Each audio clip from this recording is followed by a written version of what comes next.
Hey everybody, Kirk at Heat Transfer Warehouse, and today we're going to talk about dye sublimation on polyester blends and triblends. And these are one of my favorite stuff to do and work with because everybody thinks, hey, do I have to do just white 100% polyester? Well, that is the ideal situation for sublimation because it works best when it's 100% polyester.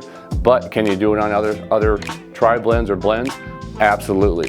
It just depends on what kind of effect you're looking for. So we can take a look initially at 100% polyester. As you can see, the colors, very vibrant, work out really nice, and I love it when you have a nice light polyester garment, it's gonna snap and pop off of it. Now, if you're looking for maybe, hey, I want a different shirt, a different feel, we go into the blends, which can be a little bit of cotton, a little bit of polyester.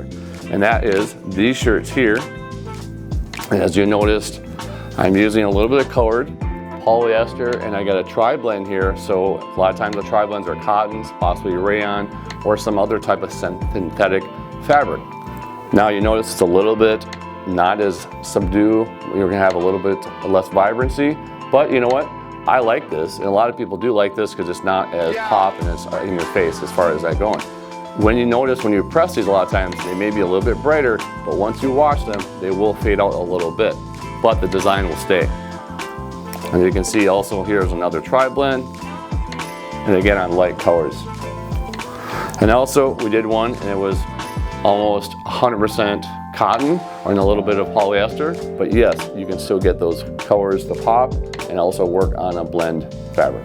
Now that I've shown you a few examples, let's dive into getting them pressed, and I'm going to show you on a tri-blend, also 100% polyester, so you can see the difference. First, we're going to go on with obviously our 100% polyester garment and press that first. And so when you're pressing, also make sure that your press can be slightly different. So I'm going to press this around 390 for 55 seconds.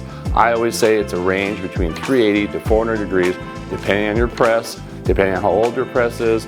Not all presses are the same. Literally, you can be in a different geographic area and your press will act differently. So please test in advance before you follow these instructions.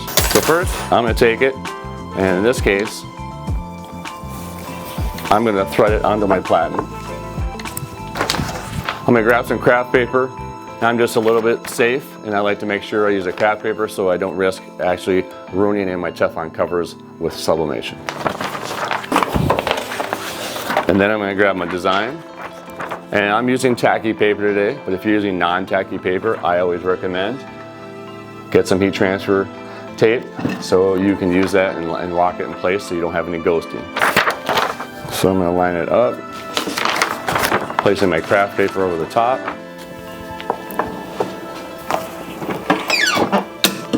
and voila, press.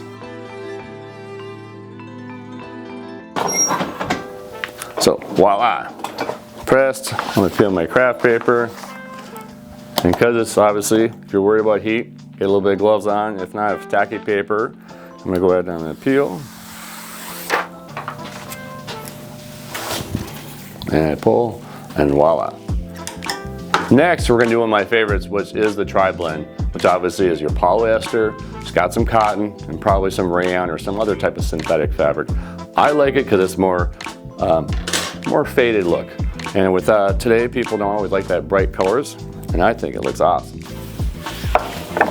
Again, I'm going to go ahead and thread it on my platen, making sure that my back, I don't have to worry about polyester or the dye sublimation inks going through to the back. And I'm going to grab my design. And again, in this case I'm using tacky paper, so I do not need to use tape, but if you're worried about it, put a little bit of tape on there, or if you're using non-tacky paper, please use your heat transfer tape. And I always like to be a little bit safe. I use my craft paper.